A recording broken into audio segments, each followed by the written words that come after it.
हर स्यों देवै जोत,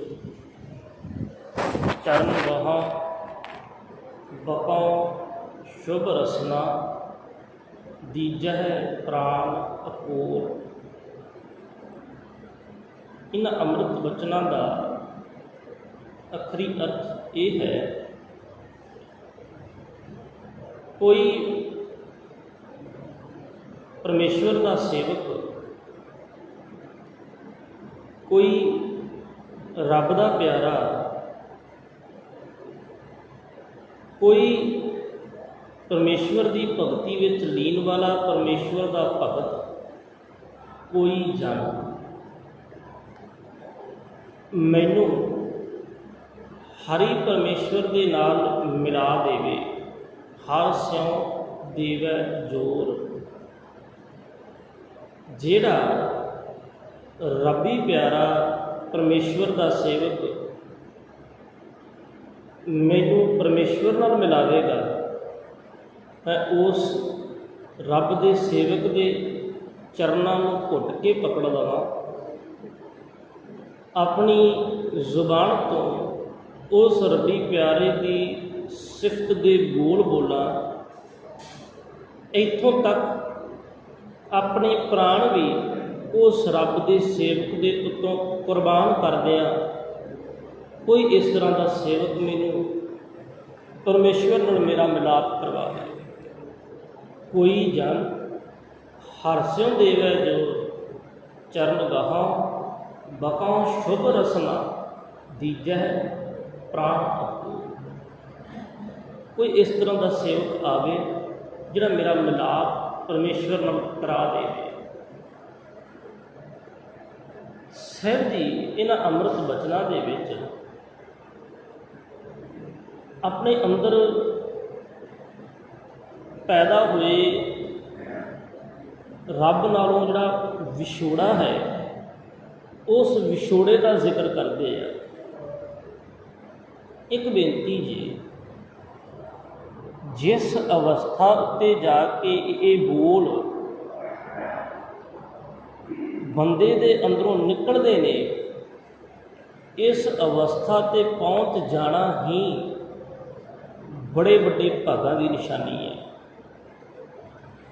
असल च बंदे नूं इस गल की सोझी हो जाए भी मैं परमेश्वर नालों विछड़िया हाँ।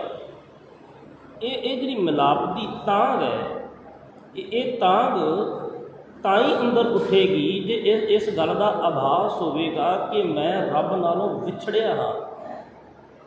जिन्नी देर तक विछोड़े का एहसास नहीं, मिलाप के लिए दीदारियां के लिए अंदर एक चिणग, एक तांग ये पैदा नहीं होएगी। इस अंदर मिलाप के लिए तांग ताई पैदा हो सकती है जेकर अंदर विछोड़े का एहसास हो जाए कि मैं विछड़िया। तो सचमुच जिहड़ा विछोड़ा है ना, सतगुरु जी कहते भी ये बहुत वड्डा दुख है। बंदे की जिंदगी में विछोड़ा दुख पैदा करता है, चाहे ये विछोड़ा दुनियावी पद्धर पर हो, चाहे ये अंतर आत्मे की खेड हो। कोई इस तरह का साडा कोई खास सज्जन जिस दे नाल साडा विछोड़ा पै जाए, उस सज्जन की बड़ी याद अंदर उठती है, मिलन नूं चित करता है।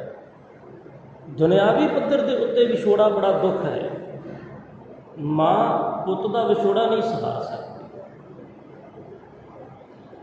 ये दुनियावी पद्धर से बड़ा बड़ा दुख पैदा करता है कि अंतर आत्मे बड़ा बड़ा दुख है विछोड़ा। महाराज कहते दुख विछोड़ा, जिहड़े दुख सतगुरु गुरु नानक साहिब पातशाह बयानते आ, उन्हां दुखों विच सब तो वड्डा दुख ही विछोड़ा है। दुख विछोड़ा, एक दुख भुख, एक दुख सख्त वार जमदू है। ये विछोड़ा बड़ा बड़ा दुख है, पर इस गल का आभास ही हो जाए भी मैं विछड़िया।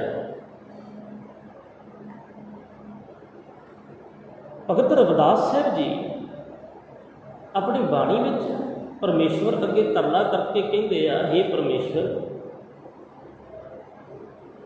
ਮੈਨੂੰ ਕਈ ਜਨਮਾਂ ਦਾ ਵਿਛੋੜਾ ਹੈ, ਬਹੁਤ ਜਨਮਾਂ ਤੋਂ ਤੁਹਾਡੇ ਨਾਲੋਂ ਵਿਛੜਿਆ ਹੋਇਆ।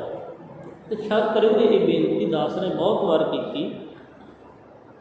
ਸਾਡਾ ਇਹ ਜਿਹੜਾ ਸੰਸਾਰ ਤੇ ਸਫ਼ਰ ਹੈ, ਇਹ ਸਰੀਰ ਦਾ ਸਫ਼ਰ ਨਹੀਂ,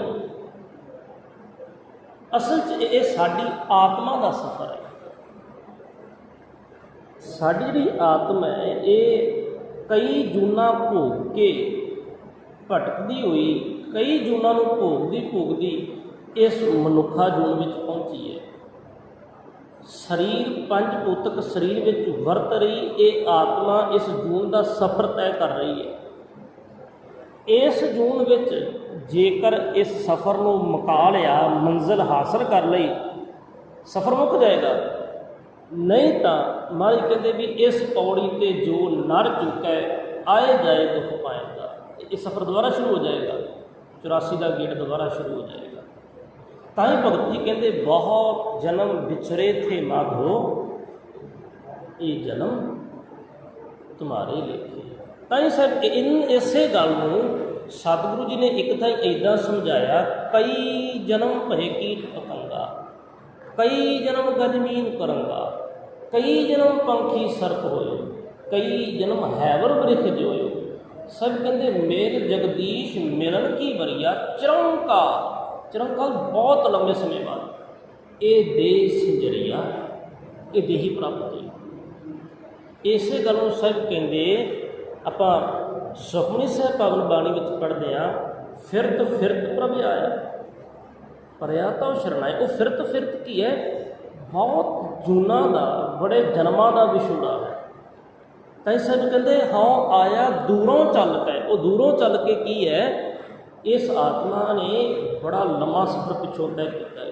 ਉਹ ਦੂਰੋਂ ਚੱਲ ਕੇ ਹਾਂ ਆਇਆ ਦੂਰੋਂ ਚੱਲ ਕੇ ਮੈਂ ਪੱਕੀ ਤਉ ਸ਼ਰਨ। ਮੇਰੇ ਕਹਿੰਦੇ ਇਹ ਵਿਛੋੜਾ ਬੜਾ ਵੱਡਾ ਦੁੱਖ ਹੈ, ਬਹੁਤ ਵੱਡਾ ਦੁੱਖ ਹੈ। ਜਦੋਂ ਆਪਣੇ ਮੂਲ ਨਾਲੋਂ ਟੁੱਟ ਜਾਈਏ, ਵਿਛੋੜਾ ਪੈ ਜਾਏ, ਅੰਦਰ ਕਾਲਖ ਪੈਦਾ ਹੋ ਜਾਂਦੀ ਹੈ, ਅੰਦਰ ਸੜਿਆਂਦ ਮਾਰਨ ਲੱਗ ਜਾਂਦਾ ਹੈ। ਕਿਉਂ? ਮੂਲ ਨਾਲੋਂ ਟੁੱਟ ਗਏ। ਇਸ ਸੰਬੰਧ ਵਿੱਚ ਵਿਛੋੜੇ ਕਰਕੇ ਪੈਦਾ ਹੋਏ ਦੁੱਖ ਦੇ ਸੰਦਰਭ ਵਿੱਚ ਭਾਈ ਵੀਰ ਸਿੰਘ ਜੀ ਆਪਣੀਆਂ ਰਚਨਾਵਾਂ ਵਿੱਚ ਦੋ ਉਦਾਹਰਨਾਂ ਬੜੀਆਂ ਪਿਆਰੀਆਂ ਦਿੰਦੇ ਨੇ। ਪਹਿਲੀ ਉਦਾਹਰਨ ਉਹ ਕਹਿੰਦੇ ਵੀ ਇੱਕ ਜਿਹੜਾ ਫੁੱਲ ਹੈ, ਜੇ ਉਸ ਫੁੱਲ ਦਾ ਆਪਣੀ ਟਾਹਣੀ ਦੇ ਨਾਲੋਂ ਵਿਛੋੜਾ ਪੈ ਜਾਏ, ਉਹ ਫੁੱਲ ਵਿਛੜਦਿਆਂ ਸਾਰ ਕੁਝ ਸਮੇਂ ਬਾਅਦ ਕਾਲਾ ਪੈਣਾ ਸ਼ੁਰੂ ਹੋ ਜਾਏਗਾ। ਜਿਹੜਾ ਫੁੱਲ ਜੁੜ ਕੇ ਖੁਸ਼ਬੂ ਦਿੰਦਾ ਸੀ, ਵਿਛੋੜੇ ਤੋਂ ਬਾਅਦ ਉਸ ਦੀ ਖੁਸ਼ਬੂ ਖਤਮ ਹੋ ਜਾਏਗੀ।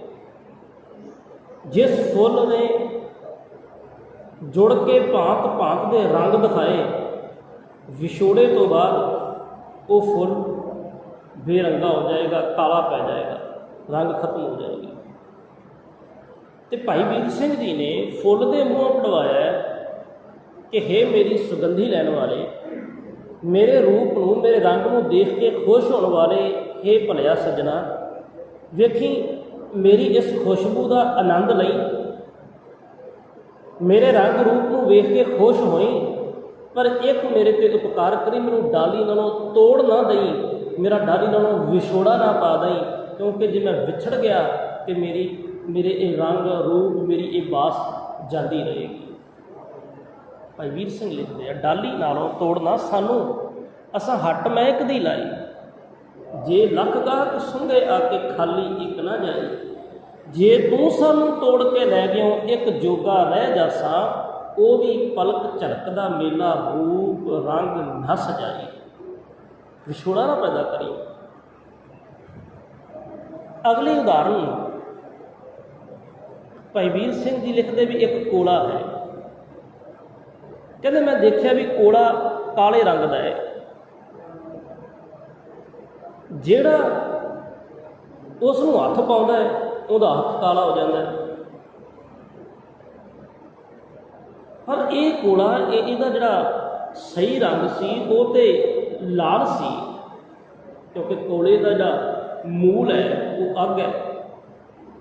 ਅੱਗ ਨੂੰ ਮਿਲ ਜਾਏ ਕੋਲਾ ਲਾਲ ਹੋ ਜਾਂਦਾ ਹੈ, ਅੱਗ ਤੋਂ ਵਿਛੜ ਜਾਏ, ਵਿਛੜ ਕੇ ਕਾਲਖ ਪੈਦਾ ਹੋ ਜਾਂਦੀ ਹੈ। ਕਹਿੰਦੇ ਮੈਂ ਉਸ ਦੀ ਕਾਲਖ ਦੂਰ ਕਰਨ ਵਾਸਤੇ ਸਾਬਣ ਲਾ ਕੇ ਧੋਤਾ, ਦੁੱਧ ਨਾਲ ਨਵਾਇਆ, ਦਹੀਂ ਨਾਲ ਨਵਾਇਆ। ਮੈਂ ਸੋਚਿਆ ਵੀ ਦੁੱਧ ਦਾ ਚਿੱਟਾ ਰੰਗ, ਦਹੀਂ ਦਾ ਚਿੱਟਾ ਰੰਗ, ਸਾਬਣ ਦੇ ਵਿਚਲੀ ਸ਼ਕਤੀ ਇਸ ਕਾਲੇ ਕੋਇਲੇ ਦੀ ਕਾਲਖ ਨੂੰ ਖਤਮ ਕਰ ਦੇਗੀ। ਪਰ ਕਹਿਣ ਲੱਗੇ ਮੇਰੇ ਸਭੇ ਯਤਨ ਜਿਹੜੇ ਉਹ ਵਿਅਰਥ ਹੁੰਦੇ ਗਏ। ਬਥੇਰਾ ਯਤਨ ਕੀਤਾ ਪਰ ਸਾਰਥਕ ਨਹੀਂ ਕੀ ਹੋਇਆ। ਭਾਈ ਵੀਰ ਸਿੰਘ ਕਹਿੰਦੇ ਸਾਬਣ ਲਾ ਲਾ ਧੋਤਾ ਕੋਲਾ, ਦੁੱਧ ਦਹੀਂ ਵਿੱਚ ਪਾਇਆ, ਖੁੰਭ ਚਾੜ ਰੰਗਣ ਵੀ ਧਰਿਆ, ਰੰਗ ਨਾ ਇਸ ਲਟਾਇਆ। ਬੜਾ ਯਤਨ ਕੀਤਾ ਪਰ ਕਹਿੰਦੇ ਮੈਨੂੰ ਫਿਰ ਸਮਝ ਆਈ ਵੀ ਅਸਲ ਵਿੱਚ ਵਿਛੜ ਕੇ ਕਾਲਖ ਸੀ ਆਈ, ਬਿਨ ਮਿਲਿਆ ਨਹੀਂ ਲੈਂਦੀ। ਅੰਗ ਅੱਗ ਦੇ ਰਾਕੇ ਦੇਖੋ ਚੜ੍ਹਦਾ ਰੂਪ ਸਵਾਇਆ। ਅਸਲ 'ਚ ਉਹਦਾ ਮੂਲ ਅੱਗ ਸੀ, ਵਿਛੜ ਕੇ ਕਾਲਖ ਆਈ ਸੀ। ਗੁਰੂ ਨਾਨਕ ਸਾਹਿਬ ਜੀ ਨੇ ਵੀ ਸ਼ਲੋਕ 12 ਤੇ ਵਧੀਕ ਪਾਵਨ ਬਾਣੀ ਦੇ ਵਿੱਚ ਇਹ ਸ਼ਬਦ ਇੱਕ ਦਰਜ ਕੀਤਾ ਹੈ ਵੀ ਇੱਕ ਪਾਣੀ, ਛੋਟਾ ਜਿਹਾ ਪੱਬਰ ਸੀ, ਪਾਣੀ ਦਾ ਸੋਮਾ ਸੀ, ਸਰੋਵਰ ਸੀ। ਕਹਿੰਦੇ ਉਸ ਸਰੋਵਰ ਦੇ ਪਾਸ ਬਹੁਤ ਪੰਛੀ ਤੇ ਜਾਨਵਰ ਆ ਕੇ ਬੈਠੇ ਸਨ, ਪਾਣੀ ਪੀ ਰਹੇ ਸਨ। ਉਸ ਸਰੋਵਰ, ਉਸ ਪੱਬਰ ਦੇ ਕੰਢੇ ਭਾਂਤ ਭਾਂਤ ਦੇ ਫੁੱਲ ਖਿੜੇ ਸਨ। ਕਹਿੰਦੇ ਅਸੀਂ ਜਦੋਂ ਗਏ ਉਸ ਪੱਬਰ ਦੇ ਕੋਲ ਬੈਠ ਕੇ ਬਹੁਤ ਸਮਾਂ ਪਰਮੇਸ਼ਵਰ ਦੀ ਇਬਾਦਤ ਕੀਤੀ, ਭਗਤੀ ਕੀਤੀ। ਵਾਪਸ ਆਏ, ਮਨ ਅੰਦਰ ਇੱਕ ਚਾਅ ਸੀ।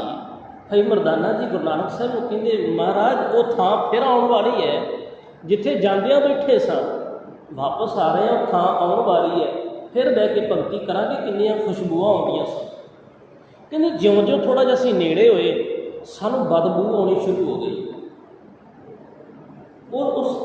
ਉਸ ਬਦਬੂ ਨੇ ਇੰਨਾ ਕੁ ਸਾਡੇ ਨਾਸਕਾਂ ਨੂੰ ਤੰਗ ਕਰ ਦਿੱਤਾ, ਉੱਥੇ ਖਲੋਣਾ ਸਾਡਾ ਔਖਾ ਹੋ ਗਿਆ। ਭਾਈ ਮਰਦਾਨਾ ਜੀ ਕਹਿੰਦੇ ਗੁਰੂ ਨਾਨਕ ਸਾਹਿਬ ਜਦੋਂ ਗਏ ਸਾਂ ਉਦੋਂ ਇਹ ਥਾਂ ਖੁਸ਼ਬੂਦਾਰ ਸੀ, ਇੱਥੇ ਕਈ ਜਾਨਵਰ ਆਏ ਸਨ, ਹੁਣ ਇੱਥੇ ਬਦਬੂ ਹੈ, ਕੋਈ ਫੁੱਲ, ਕੋਈ ਜਾਨਵਰ, ਕੋਈ ਪੰਛੀ ਨਜ਼ਰ ਨਹੀਂ ਆਉਂਦਾ। ਮਾਰੇ ਕਹਿੰਦੇ ਇਹਨੂੰ ਪੁੱਛ ਲੈਂਦੇ ਆ। ਤੇ ਸਾਹਿਬ ਨੇ ਬਚਨ ਉਚਾਰਨ ਕੀਤੇ, ਪੱਬਰ ਤੂੰ ਹਰਿਆਵਲਾ, ਪੱਬਰ ਸਰੋਵਰ ਬੜਾ ਸੋਹਣਾ ਸੈਂ, ਹਰਿਆ ਭਰਿਆ ਸੈਂ, ਕੀ ਹੋ ਗਿਆ? ਪੱਬਰ ਤੂੰ ਹਰਿਆਵਲਾ, ਕਵਲਾ ਕੰਚਨ ਵਨ। ਕਵਲਾ ਦਾ ਅਰਥ ਹੈ ਜੀ ਫੁੱਲ, ਕੰਚਨ ਦਾ ਅਰਥ ਸੋਨਾ, ਵਨ ਦਾ ਅਰਥ ਹੈ ਵਨ ਸੁਵੰਨੇ ਰੰਗ ਬਰੰਗੇ। ਵਨ ਦਾ ਆਖਰੀ ਅਰਥ ਵਰਗਾ। ਕਿਉਂਕਿ ਪੱਬਰ ਤੇਰੇ ਕੋਲ ਬਹੁਤ ਭਾਂਤ ਭਾਂਤ ਦੇ ਫੁੱਲ ਸਨ, ਜਿਵੇਂ ਸੋਨਾ ਚਮਕਦਾ ਹੈ ਐਵੇਂ ਸੋਨੇ ਰੰਗੇ ਫੁੱਲ ਤੇਰੇ ਪਾਸ ਸਨ, ਖਿੜੇ ਹੋਏ ਸਨ। ਕੀ ਹੋ ਗਏ? ਪੱਬਰ ਤੂੰ ਹਰਿਆਵਲਾ, ਕਵਲਾ ਕੰਚਨ ਵਨ, ਕੈ ਦੋਖੜੈ ਸੜਿਓ ਹੈ, ਕਾਲੀ ਹੋਈਆ ਦੇਹੁਰੀ ਨਾਨਕ ਮੈਂ ਤਨ ਭੰਨ। ਕੀ ਹੋ ਗਿਆ? ਦੇਹੁਰੀ ਕਾਲੀ ਹੋ ਗਈ। ਪੱਬਰ ਅੱਗੋਂ ਜਵਾਬ ਦਿੰਦਾ ਹੈ, ਜਾਣਾ ਪਾਣੀ ਨਾ ਲਹਾ। ਅਸਲ 'ਚ ਸਤਿਗੁਰੂ ਜੀ ਜਿਹੜਾ ਮੇਰਾ ਸੋਮਾ ਸੀ, ਮੇਰਾ ਮੂਲ ਜਿਹੜਾ ਪਾਣੀ ਸੀ, ਉਹ ਮੇਰੇ ਨਾਲੋਂ ਟੁੱਟ ਗਿਆ। ਮੈਂ ਇਹ ਹਰਿਆਵਲ ਜਿਹੜੀ ਤੁਸੀਂ ਪਹਿਲਾਂ ਦੇਖੀ ਸੀ ਇਹ ਮੇਰੀ ਨਹੀਂ ਸੀ। ਪਾਣੀ ਪਿੱਛੋਂ ਆਉਂਦਾ ਸੀ, ਅਗਾਂਹ ਤੁਰ ਜਾਂਦਾ ਸੀ। ਇਹ ਪਾਣੀ ਦੀ ਚਾਲ ਮੇਰਾ ਮੂਲ ਰੁਕ ਗਿਆ, ਟੁੱਟ ਗਿਆ, ਜਿਸ ਕਾਰਨ ਕਰਕੇ ਪਾਣੀ ਨਹੀਂ ਆਇਆ। ਜਿਹੜਾ ਪਾਣੀ ਸੀ ਉਹ ਖੜੋਤਾ ਖੜੋਤਾ ਵੁੱਸ ਗਿਆ। ਪਿੱਛੋਂ ਮੂਲ ਮੇਰਾ ਟੁੱਟਾ, ਮੇਰਾ ਸੋਮਾ ਟੁੱਟਾ। ਇਹ ਕਾਲ ਖਾ ਗਈ। ਜਾਣਾ ਪਾਣੀ ਨਾ ਲਹਾ, ਜੈਸੇ ਤੀ ਮੇਰਾ ਸੰਗ। ਕਹਿੰਦੇ ਜਿਤ ਡਿਠੈ ਤਨ ਪਰ ਫੁੜੈ, ਚੜ੍ਹੈ ਚਵਗਨ ਵਨ। ਜੇ ਹੁਣ ਵੀ ਉਹ ਪਾਣੀ ਤੁਰ ਪਏ, ਇੱਕ ਵੇਗ ਦੇ ਵਿੱਚ ਆ ਜਾਏ, ਮੈਂ ਆਪਣੇ ਸੋਮੇ ਨਾਲ ਜੁੜ ਜਾਵਾਂ, ਤੇ ਹੁਣ ਵੀ ਉਹ ਪਹਿਲਾਂ ਵਰਗੀ, ਪਹਿਲੇ ਨਾਲੋਂ ਦੂਣੀ ਕਹਿੰਦੇ ਮੇਰੇ ਵਿੱਚ ਉਹ ਹਰਿਆਵਲ ਫਿਰ ਮੁੜ ਆਏਗੀ। ਮੂਲ ਨਾਲੋਂ ਟੁੱਟਣ ਕਰਕੇ ਬੰਦੇ ਦਾ ਅੰਦਰ ਸੜ ਜਾਂਦਾ ਹੈ। ਜਾਲੀ ਨਾਲੋਂ ਟੁੱਟ ਕੇ ਫੁੱਲ ਸੜ ਗਿਆ, ਅੱਗ ਨਾਲੋਂ ਟੁੱਟ ਕੇ ਕੋਇਲਾ ਕਾਲਾ ਪੈ ਗਿਆ, ਆਪਣੇ ਮੂਲ ਪਾਣੀ ਨਾਲੋਂ ਟੁੱਟ ਕੇ ਉਹ ਪੱਬਰ ਸੜਿਆਂਦ ਮਾਰਨ ਲੱਗ ਗਿਆ। ਭਲਿਆ ਜਿਸ ਬੰਦੇ ਦਾ ਅੰਦਰ, ਜਿਸ ਬੰਦੇ ਦੀ ਆਤਮਾ ਆਪਣੇ ਮੂਲ ਪਰਮਾਤਮਾ ਨਾਲੋਂ ਟੁੱਟ ਗਈ, ਉਹ ਵੀ ਕਾਲੀ ਪੈ ਗਈ, ਉਹ ਵੀ ਸੜਿਆਂਦ ਮਾਰਨ ਲੱਗ ਗਈ, ਉਸ ਨੇ ਵੀ ਆਪਣਾ ਰੰਗ ਵਟਾ ਲਿਆ। ਸਿਰ ਕਹਿੰਦੇ ਇਹ ਇਸ ਗੱਲ ਦਾ ਆਭਾਸ ਹੋ ਜਾਣਾ ਵੀ ਮੈਂ ਵਿਛੜਿਆ ਹਾਂ, ਬੜੀ ਵੱਡੀ ਗੱਲ, ਬਹੁਤ ਵੱਡੀ ਗੱਲ।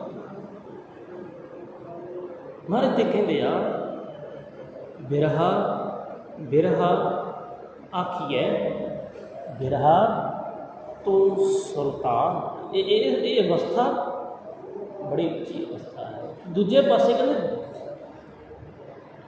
ਫਰੀਦਾ ਜਿਸ ਪਿੰਜਰ ਮੈਂ ਬਿਰਹਾ ਨਹੀਂ, ਜਿਸ ਪਿੰਜਰ, ਜਿਸ ਸਰੀਰ ਅੰਦਰ ਇਹ ਵਿਛੋੜੇ ਦੀ ਤੜਪ, ਇਹ ਬਿਰਹੋ ਦੀ ਅਵਸਥਾ ਪੈਦਾ ਹੀ ਨਹੀਂ ਹੋਈ, ਸੋ ਤਨ ਜਾਣ ਮਸਾਨ। ਉਸ ਸਰੀਰ ਨੂੰ ਮਣੀਆਂ ਵਿੱਚ ਜਲਦਾ ਹੋਇਆ ਸਮਝੋ ਜਿਸ ਅੰਦਰ ਬਿਰਹੋ ਦੀ ਅਵਸਥਾ ਪੈਦਾ ਹੀ ਨਹੀਂ ਹੋਈ। ਮਹਾਰਾਜ ਕਹਿੰਦੇ ਜਦੋਂ ਇਹ ਅਵਸਥਾ ਬਣ ਜਾਂਦੀ ਹੈ, ਵਿਛੋੜੇ ਦੇ ਅਹਿਸਾਸ ਹੋ ਜਾਂਦਾ ਹੈ, ਫਿਰ ਉਹ ਕੂਕ ਕੇ ਆਖਦਾ ਹੈ ਕੋਈ ਜਨ ਹਰਸਿਓ ਦੇਵੇ। ਕੋਈ ਪ੍ਰਭੂ ਦਾ ਸੇਵਕ ਆਵੇ ਤੇ ਮੇਰਾ ਮਿਲਾਪ ਪਰਮੇਸ਼ਵਰ ਨਾਲ ਕਰਾ ਦੇਵੇ। ਹੁਣ ਇਸ ਮਿਲਾਪ ਵਾਸਤੇ ਬੇਅੰਤ ਇਸ ਸੰਸਾਰ 'ਤੇ ਬੈਠੇ ਨੇ ਜਿਹੜੇ ਆਪਣੇ ਆਪ ਨੂੰ ਹਰੀ ਦੇ ਜਨ ਆਖਦੇ ਨੇ, ਕਿਉਂਕਿ ਸ਼ਬਦ ਮਹਾਰਾਜ ਜੀ ਕਹਿੰਦੇ ਕੋਈ ਜਨ, ਕੋਈ ਵਿਰਲਾ ਹੈ ਇਸ ਸੰਸਾਰ ਉੱਤੇ ਜਿਹੜਾ ਪ੍ਰਭੂ ਨਾਲ ਮਿਲਾਪ ਕਰਵਾ ਸਕਦਾ ਹੈ। ਹੁਣ ਇਹ ਗੱਲ ਸਮਝਣੀ ਪਏਗੀ ਵੀ ਉਹ ਵਿਰਲਾ ਜਾਂ ਹਰੀ ਦਾ ਜਨ, ਹਰੀ ਦਾ ਸੇਵਕ, ਪਰਮੇਸ਼ਵਰ ਦਾ ਭਗਤ ਹੈ ਕਿਹੋ ਜਿਹਾ, ਕੌਣ ਹੈ? ਕਿਉਂਕਿ ਬੜੇ ਨੇ ਸੰਸਾਰ 'ਤੇ ਜਿਹੜੇ ਕਹਿੰਦੇ ਅਸੀਂ ਮਿਲਾਪ ਕਰਾ ਸਕਦੇ ਹਾਂ। ਅਭਿਅੰਤ ਆਖਦੇ ਆ ਪਿਆਲਾ ਪੀਓ, ਇਸ ਪਿਆਲੇ ਵਿੱਚੋਂ ਪੈਦਾ ਹੋਈ ਮਸਤੀ ਰੱਬ ਦੇ ਨਾਲ ਮਿਲਾਪ ਕਰਾ ਦੇਗੀ। ਬੇਅੰਤ ਆਖਦੇ ਆ ਮੰਤਰ ਅਸੀਂ ਦਿੰਦੇ ਹਾਂ ਤਾਂ ਜਾਪ ਕਰੋ, ਰੱਬ ਨਾਲ ਮਿਲ ਜਾਓਗੇ। ਬੜਿਆਂ ਨੇ ਲਿਖ ਕੇ ਲਾਇਆ ਹੈ ਤਾਰ ਪਰਮੇਸ਼ਵਰ ਨਾਲ ਜੋੜ ਦਿਆਂਗੇ, ਪਰ ਭਲਿਓ ਅਸਲ 'ਚ ਉਹ ਅੰਦਰੋਂ ਉਸ ਕਾਬਲ ਨਹੀਂ। ਉਹ ਬੰਦੇ ਇਹਨਾਂ ਗੱਲਾਂ ਦਾ ਛਲਾਵਾ ਜਿਹਾ ਕਰਕੇ ਨਸ਼ਿਆਂ ਵਿੱਚ ਪਾ ਦਿੰਦੇ ਆ। ਸੁਰਤ ਤਾਂ ਨਹੀਂ ਚੁੱਕਦੇ, ਮਿਲਾਪ ਪਰਮੇਸ਼ਵਰ ਨਾਲ ਨਹੀਂ ਕਰਾ ਸਕਦੇ। ਅਸਲ 'ਚ ਕਰਵਾਵੇਗਾ ਕੌਣ?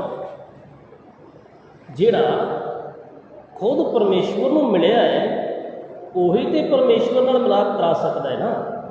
ਜਿਹੜਾ ਖੁਦ ਹੀ ਨਹੀਂ ਮਿਲਿਆ, ਮੰਨ ਲਓ ਕਿਸੇ ਰਸਤੇ 'ਤੇ ਪਹੁੰਚਣਾ ਹੋਵੇ, ਮੈਂ ਇੱਥੋਂ ਜਲੰਧਰ ਜਾਣਾ ਹੋਵੇ, ਉਸੇ ਬੰਦੇ ਨੂੰ ਪੁੱਛੂੰਗਾ ਜਿਹੜਾ ਜਲੰਧਰ ਜਾ ਕੇ ਆਇਆ ਹੋਵੇ, ਜਿਹਨੇ ਕਦੇ ਨਾਂ ਹੀ ਨਹੀਂ ਸੁਣਿਆ, ਜਿਹੜਾ ਕਦੇ ਆਪ ਗਿਆ ਹੀ ਨਹੀਂ, ਜਿਸ ਨੂੰ ਪਤਾ ਹੀ ਨਹੀਂ ਰਸਤਾ ਕੀ ਹੈ, ਉਹ ਕਿਵੇਂ ਦੱਸ ਦੇਗਾ? ਅਤੇ ਜੇ ਦੱਸੇਗਾ ਫਿਰ ਉਹ ਪਠਾਨਕੋਟ ਨੂੰ ਤੋੜ ਦੇਗਾ, ਸਹੀ ਨਹੀਂ ਪਹੁੰਚਾਏਗਾ। ਮੰਜ਼ਿਲ 'ਤੇ ਉਹੀ ਪਹੁੰਚਾ ਸਕਦਾ ਜਿਹੜਾ ਖੁਦ ਮੰਜ਼ਿਲ 'ਤੇ ਗਿਆ ਹੈ ਜਾਂ ਵੇਖੀ ਹੈ ਜਿਸ ਨੇ ਮੰਜ਼ਿਲ। ਮਹਾਰਾਜ ਕਹਿੰਦੇ ਆ ਵੀ ਜਿਹੜਾ ਹਰੀ ਦਾ ਜਨ ਹੈ ਉਹ ਖੁਦ ਹਰੀ ਵਰਗਾ ਹੀ ਹੈ। ਹਰੀ ਤੇ ਹਰੀ ਦੇ ਜਨ ਵਿੱਚ ਕੋਈ ਫਰਕ ਨਹੀਂ। ਗੁਰੂ ਗੋਬਿੰਦ ਸਿੰਘ ਸਾਹਿਬ ਮਹਾਰਾਜ ਦੀ ਬੋਲ ਹਰ ਜਨ ਦੋਏ ਇੱਕ ਹੈ, ਬਿਬ ਵਿਚਾਰ ਕਿਛ ਨਾ ਹੈ। ਬਿਬ ਦਾ ਅਰਥ ਦੋ, ਦੂਜੀ ਤੇ ਕੋਈ ਵਿਚਾਰ ਹੀ ਨਹੀਂ ਨਾ। ਹਰੀ ਤੇ ਹਰੀ ਦਾ ਸੇਵਕ ਇੱਕੋ ਜਿਹੇ ਨੇ, ਜਿਹਨੂੰ ਮਹਾਰਾਜ ਕਹਿੰਦੇ ਹਰ ਜਨ ਹਰ ਅੰਤਰ ਨਹੀਂ, ਨਾਨਕ ਸਾਚੀ। ਇਹ ਗੱਲ ਸੱਚੀ ਹੈ। ਹਰੀ ਤੇ ਹਰੀ ਦੇ ਸੇਵਕ ਵਿੱਚ ਕੋਈ ਫਰਕ ਨਹੀਂ, ਬਿਬ ਵਿਚਾਰ ਕਿਛ ਨਾ ਹੈ। ਮਹਾਰਾਜ ਕਹਿੰਦੇ ਜਲ ਤੇ ਉਪਜ ਤਰੰਗ ਜਿਉਂ ਜਲ ਹੀ ਵਿਖੇ ਸਮਾ। ਸਿੱਧ ਕਹਿੰਦੇ ਹਰੀ ਦਾ ਸੇਵਕ ਕਿੱਦਾਂ ਦਾ ਹੈ? ਹਰੀ ਦਾ ਸੇਵਕ ਹਰੀ ਜਿਹਾ ਹੈ। ਸਿੱਧ ਕਹਿੰਦੇ ਆ ਉਹ ਪਰਮੇਸ਼ਵਰ ਬੜਾ ਉੱਚਾ ਹੈ ਨਾ। ਉਸ ਪਰਮੇਸ਼ਵਰ ਲਈ ਸ਼ਬਦ ਵਰਤੇ ਊਚ ਅਪਾਰ ਬੇਅੰਤ ਸੁਆਮੀ, ਤੇਰੋ ਅੰਤ ਨਾ ਕਿ ਨਹੀਂ ਲਈਏ। ਕਹਿਣ ਲੱਗੇ ਉਸ ਪਰਮੇਸ਼ਵਰ ਦਾ ਅੰਤ ਨਹੀਂ ਪਾਇਆ ਜਾ ਸਕਦਾ। ਉਹ ਪਰਮੇਸ਼ਵਰ ਬੜਾ ਉੱਚਾ ਹੈ। ਉਸ ਪਰਮੇਸ਼ਵਰ ਦਾ ਸੇਵਕ, ਉਸ ਹਰੀ ਦਾ ਜਨ, ਉਹ ਵੀ ਬੜਾ ਉੱਚਾ ਹੈ। ਸੁਖਮਨੀ ਸਾਹਿਬ 'ਚ ਮਹਾਰਾਜ ਜੀ ਨੇ ਮੋਹਰ ਲਾਈ। ਗੁਰੂ ਅਰਜਨ ਸਾਹਿਬ ਪਾਤਸ਼ਾਹ ਕਹਿੰਦੇ ਪ੍ਰਭ ਦਾ ਸੇਵਕ ਊਚ ਤੇ ਉੱਚਾ। ਪਰਮੇਸ਼ਵਰ ਉੱਚਾ ਹੈ, ਊਚ ਅਪਾਰ ਬੇਅੰਤ ਸੁਆਮੀ। ਜੇ ਪਰਮੇਸ਼ਵਰ ਉੱਚਾ ਹੈ कि प्रभु का सेवक ऊंच ते ऊंचा, प्रभु का सेवक भी ऊंचा, वो भी ऊंचा।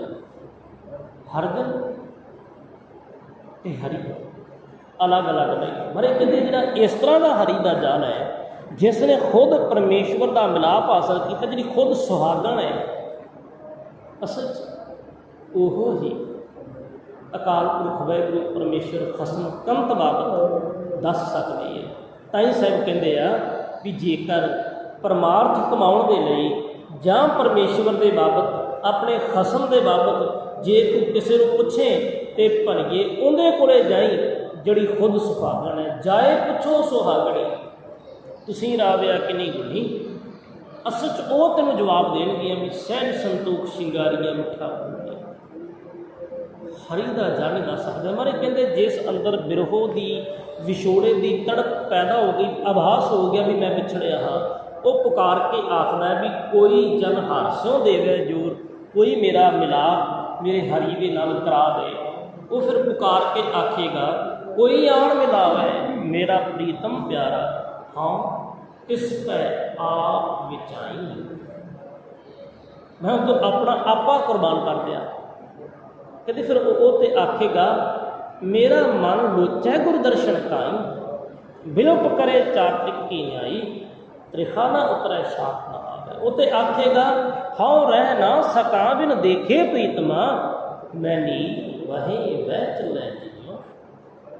वो आखेगा कि कोई आवे संतो, हर का जन संतो, मेरा प्रीतम जन संतो, मोहे मार्ग दिखलावे।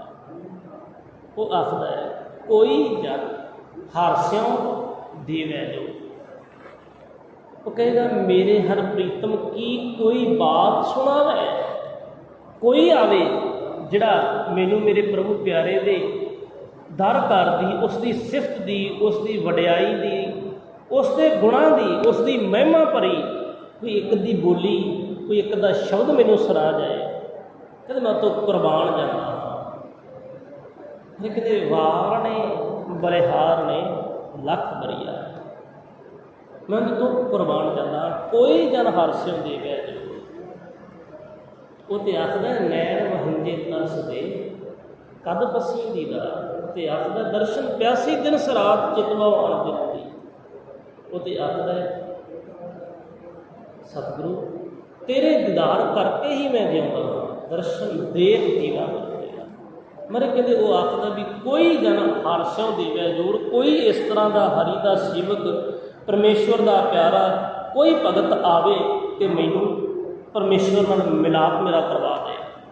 तो महाराज जी ने जी बाणी च बेनत ताई ये बोल उच्चारण किए भी रब्बी प्यारे जिहड़े खुद रब नाल मिलाप कर चुके हैं, फिर वो दसदे आ कि किस तरीके नाल तुसीं परमार्थ कमाउणा है, हरि नाल मिलाप किवें हो सकदा दसदे आ।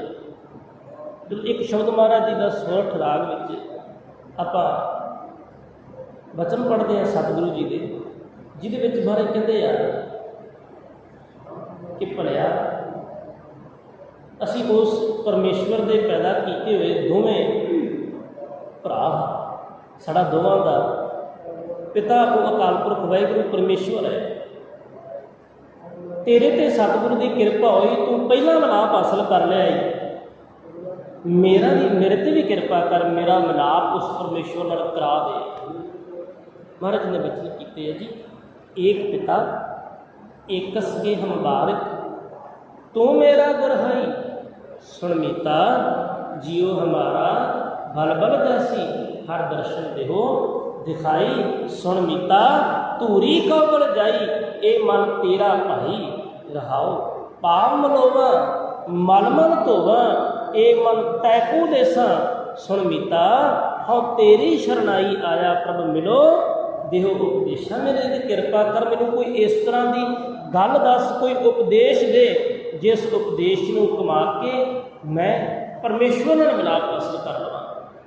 तू उपदेश दे, मैं तेरे तो बलिहार जाता क्या ना, पाप मलोवा मलमल धोवा। तो अज भी साहब यही वचन करते हैं कि चरण गहों बको शुभ रसना, दीजे प्राण और मैं प्राण तक तेरे तो कुर्बान कर दियाँगा, कृपा करके मैनू दस तो सही फिर वो उपदेश देता जी, उपदेश कीतो ने मान ना कीजै शरण परिजै करहै सो भला मनाइए। ये उपदेश है, मिलाप की विधि ये है। हरि का जन इस तरह जोड़दा हरि दे सो कहते मान ना कीजै शरण परिजै करहै सो भला मनाइए।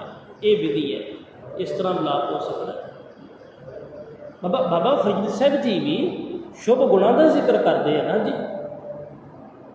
जग्यासू ने पूछया कवन सो अखर कवन गुण कवन सो मणिया मंत कवन सो वेश हाँ करी जित वस आवी अंत। फिर शुभ गुण ही दसे निमन सो अखर खवन गुण जेबा मणिया मंत ये त्रै भैने बेस कर तां वसावी पंत। परमेश्वर तां मिल सकता है, खसम तां मिल सकता है जी शुभ गुण हो गए। मैंने कहते कोई जन हर स्यों दे गए तो सचमुच ये गुरु ग्रंथ साहिब महाराज में 15 भगतों की बाणी है जी। इन्होंने 15 भगतों में एक भगत ने जी भगत रामानंद जी, उन्होंने एक शब्द दर्ज है गुरु ग्रंथ साहिब महाराज में, कत जाइए रे कर ला गोरा। भगत रामानंद जी उन्होंने पासों भगत कबीर साहब जी, क्योंकि भगत कबीर साहब तो भगत रामानंद जी दोवें बनारस की धरती पर रहने वाले। उत्थे जात अभिमानी लोग बड़े ने, आखते ने भी भगत कबीर शूदर है, इनू गुरु दिख्या कोई नहीं दे सकता, ये परमेश्वर बाबत कोई गल नहीं सुन सकता, इहदे लिए तो परमेश्वर का मंत्र सुनना तरकार है, ये मिलाप नहीं हासिल कर सकता। हुण भगत कबीर जी के अंदर एक चिणग है, एक तड़प है, एक बिरहो की अवस्था कि मैं रब के नाल मिलाप करना है, गुरु दिख्या किहदे कोलों लवां। होया कि जी पता लगा भी भगत रामानंद जी जिहड़े ने वो बड़े परमेश्वर की भै भावनिक जिंदगी बतीत करने वाले, वो परमेश्वर के भगत ने, वो हरि के जन ने। तो भगत रामानंद जी रोज़ पैर रात रहिंदे आ, जदों लो नहीं लगी उदों इशनान करने वास्ते जाते गंगा विच। आखे जी अज भगत रामानंद जी इशनान करने वास्ते गए तो बाबा कबीर साहब रस्ते में लेट गए। रामानंद जी इशनान करके वापस आ रहे हैं, भगत कबीर साहब रस्ते में लेट गए, जिहड़े रस्ते तो भगत रामानंद जी ने लंघना है।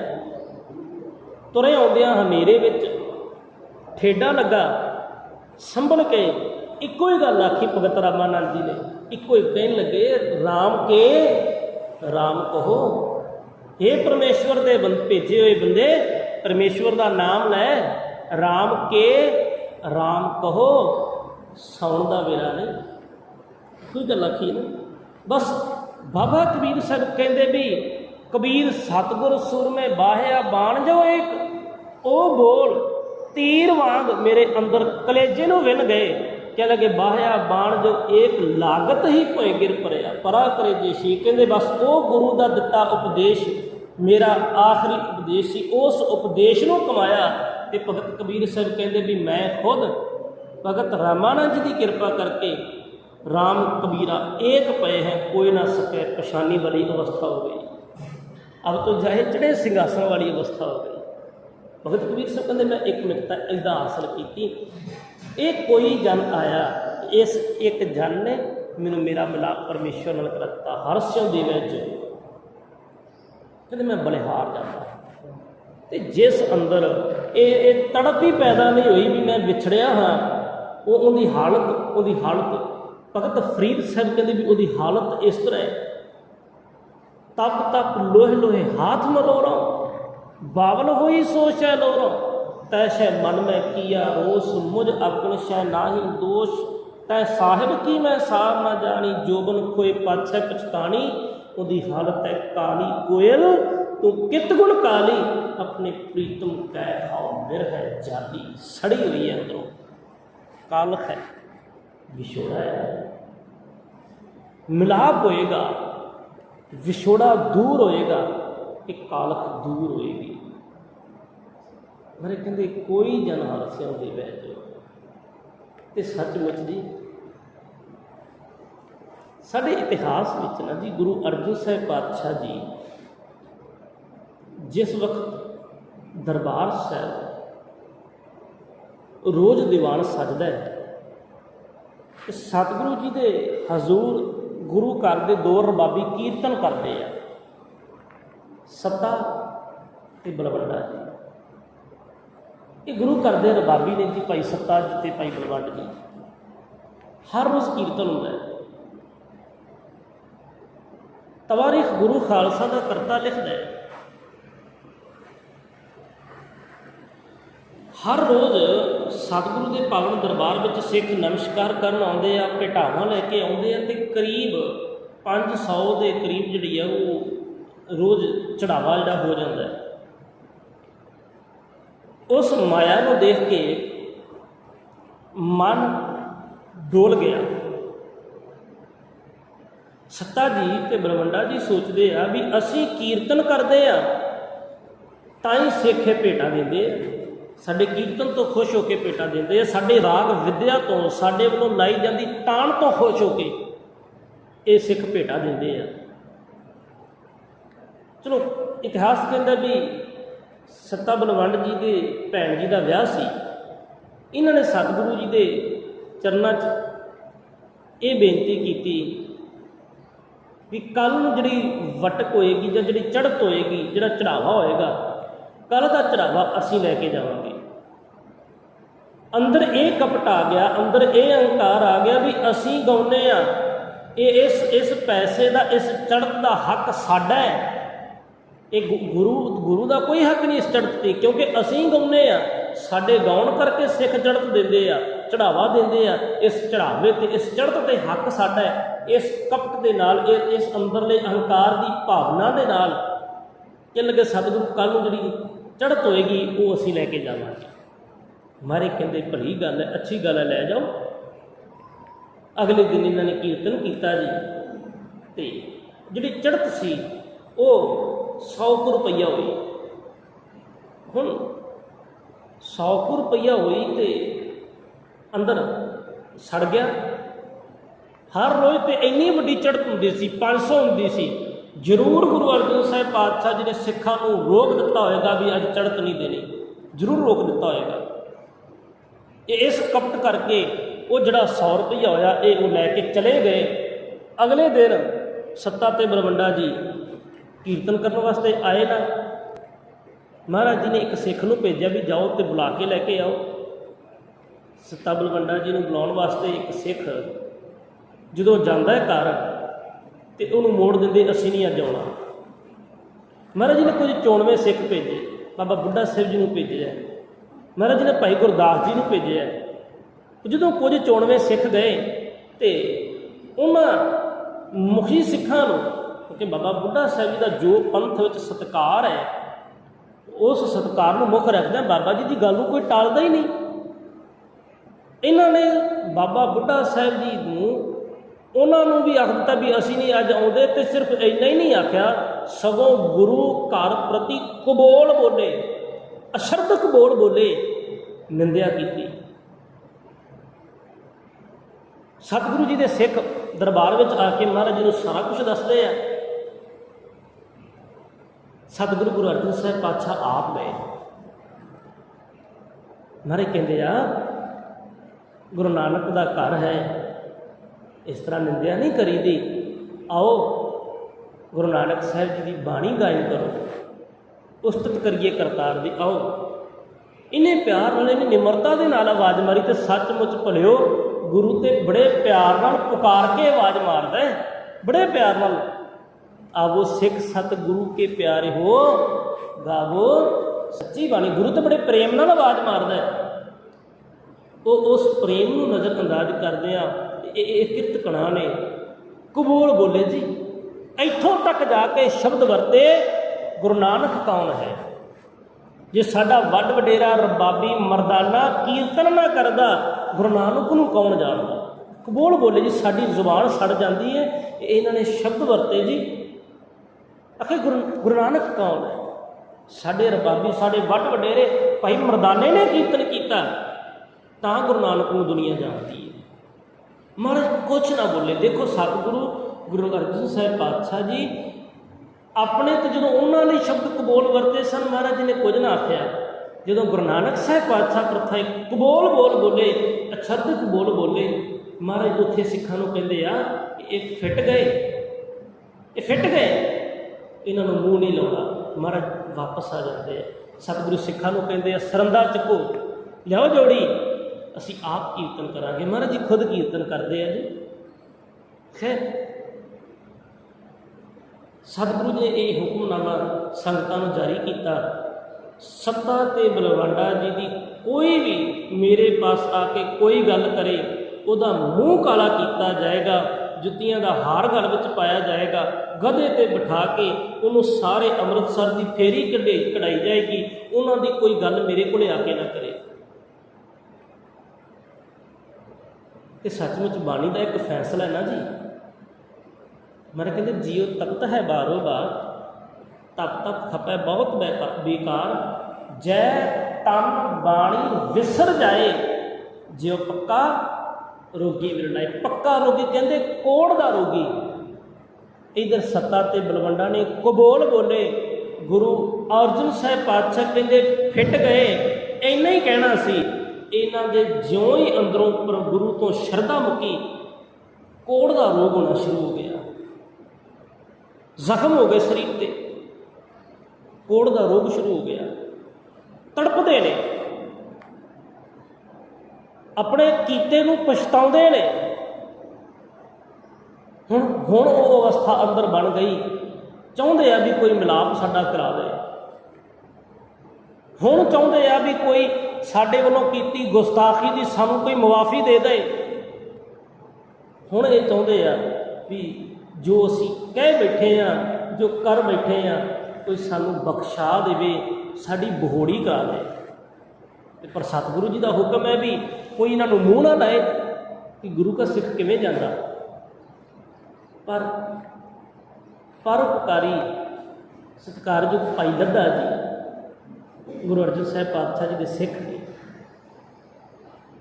इन्होंने की किया जी, क्योंकि अंदर एक तड़प सी ना, सत्ता ते बलवंडा जी के अंदर एक तड़प पैदा हो गई, विछोड़े का एहसास हो गया। हुकूक के आखदे कोई जन हरस्यों देवै जो, टुट गए सा कोई मिला दे, विछोड़े का एहसास हो गया। भाई लद्दा जी ने, परोपकारी सिख ने की किया जी, अपना मूँह आप ही रंग लिया, काला कर लिया, गल में जुत्तियों का हार पा लिया, गधे ते बैठे लाहौरों चल के आए, अमृतसर साहिब की धरती पर पहुँचे। पिछे ने सत्ता ते बलवंडा जी, आप अगे अगे गधी ते बैठे, पिछे सत्ता ते बलवंडा जी वापस आए। ढोल नाल खड़काउंदे लेके आ रहे हैं, जिहड़े लोग सन लोग बाहर निकल के देख रहे हैं भी ये की हो रहा है, ढोल बज रहा। गुरु अर्जन साहिब पातशाह जी के दरबार में बैठे आ, ढोल की आवाज़ आई, पुछदे आ ये की हो रहा है बाहर। बाहर खड़ोते सिख ने आके दसिया, सतगुरु भाई लद्दा जी आ रहे हैं, कहते अगे भी आते हैं, अज इस तरह क्यों, कह लगे ढोल क्यों बजा रहे हैं। आखे जी नाल सत्ता ते बलवंडा जी ने, रबाबी ने। मारे कहते ये इस तरह क्यों।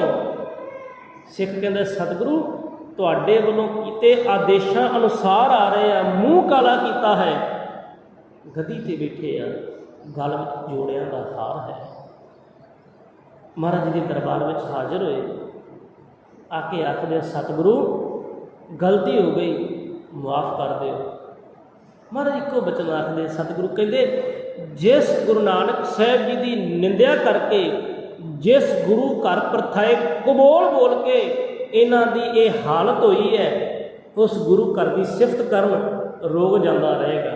फिर उत्थे जी भाई सत्ता जी ते बलवंड जी गुरु घर की उस्तत में शब्द वरतते हैं, वो है जी रामकली की वार राय बलवंड तथा सत्ता डो माखी, नाव करता कादर करीम क्यों बोल होवे जो खीम दे, दे गुणा सत भैन भराव है पारंगत दान पड़ी दे। वो रामकली की वार सत्ता ते बलवंडा जी ने उच्चारण की, गुरु ग्रंथ साहिब में दर्ज है। वो उस वार का उस शब्द का गायन करते हैं, कोड़ का रोग दूर हो जाता है। भले गुरु तो विछड़ गए, विछड़ के अंदर सड़ जाएगा, कालख पैदा हो जाएगी, गुरु के नाल मिलाप हो जाए, अंदर हरिया भरिया हो जाएगा, आनंद की अवस्था बन जाएगी। मारे कहते हैं कोई इस तरह का हरि का सेवक आवे, मेरा मिलाप मेरे परमेश्वर नाल करा देवे तो मैं उस तो बलिहार जाता हाँ। कोई जन हासन देवे चरण गाहों बकों शुभ रसना दीजै प्राण अपो रहाओ। अगे मारे वचन करते आ, मन तन निर्मल करत क्यारो। इस मन नूं इस तन नूं क्यारा बनाओ, पवित्र क्यारा बनाओ। इस मन ते तन की मैल नूं खत्म कर दिओ, इनू क्यारा बनाओ। मन तन निर्मल करत क्यारो, तो ये हर सिंचै, हरि दे नाम का राम, उस राम दे नाम नूं सिंचो, सुधा संजो। हरे कहते इस राम दे नाम नूं अंदर नाल सिंच लो। इसे गल नूं साहिब एक थां बचन करके समझाउंदे आ जी, ये तन धरती बीज कर्मा करो, सलिल आ पाओ सारंग पानी, मन किरसाम हर विदय जमाए लै, एवं पावस पद निर्वाणी। फिर कहते इस तरीके दे नाल परमेश्वर का नाम अमृत बन के अंदर वरतेगा, आत्मिक जीवन मिलेगा। सिर कहते मन तन निर्मल करत क्यारो, हर सिंचै सुधा संजोर, या रस में मगन होत किरपा ते। इस नाम के रस विच गुरु की कृपा सदका ही मगन होया जा सकता है। फिर इस नाम के रस सदका महाविख्याति तोर माया का ये कालख, ये जहर खत्म हो जाएगा, टुट जाएगा। साहब अखीरले पदे च बख्शिश करते आ, आयो शरण दीन दुख भंजन। हे दीना दे दुख भंजन वाले दयालु कृपालु सतगुरु, तुहाडी शरण विच आया हाँ। चितवों तुमरी ओर, मैं तुहाडे पासे ही देखदा, तुहाडे तो इलावा मेरा कोई होर आसरा ही नहीं। कृपा करो अपै पददान सिमरन स्वामी को, अपना सिमरन दिओ। ये इन्हां विकारां वल्लों निरभैता की दात मैनू दिओ। ये इस अपै पद दे विच मैं अपनी जिंदगी बतीत करा। अपै पददान सिमरन स्वामी को। प्रभ नानक बंधन शोर। सतगुरु गुरु नानक साहिब पातशाह, गुरु अर्जन साहिब पातशाह के रूप में परमेश्वर के दरगाह से जोदरी करते, हे अकाल पुरख अंदरों विकारां दे बंधन तोड़ दिओ, अपने नाल जोड़ लो। सहब तरस कर साडे भी हिरदे विच नाम टिक जाए। इस नाम की बरकत सदका असीं भी उस परमेश्वर नाल एक मिकता हासिल करके हरि दे जन राही मिलाप करिए, तो खुद हरि का जन हो जाइए, तो अगाह कईयां नूं जीवन दान देने के समर्थ हो जाइए। भुल्ला ना चतारनिया जी। आप सरबत संतां दा धन्नवाद, कोटान कोट शुक्र गुरु ग्रंथ साहिब महाराज जी का। दिओ असीस। अखीरलियां पंक्तियां पढ़ के समाप्ति है जी। आयो शरण दीन दुख भंजन, चितवा तुमरियो, अपै पद दान सिमरन स्वामी को। प्रभ नानक बंधन शो। वाहिगुरु जी का खालसा, वाहिगुरु जी की फतेह। गुरु रूप साध संगत, बेनती है कल संगरांद का दिहाड़ा है। आप सर्वत संतां ने बढ़ चढ़ के गुरुद्वारा साहिब हाजरियां भर के सेवावां करके गुरु घर दी खुशियां प्राप्त करनियां जी। वाहिगुरु जी का खालसा, वाहिगुरु जी की फतेह।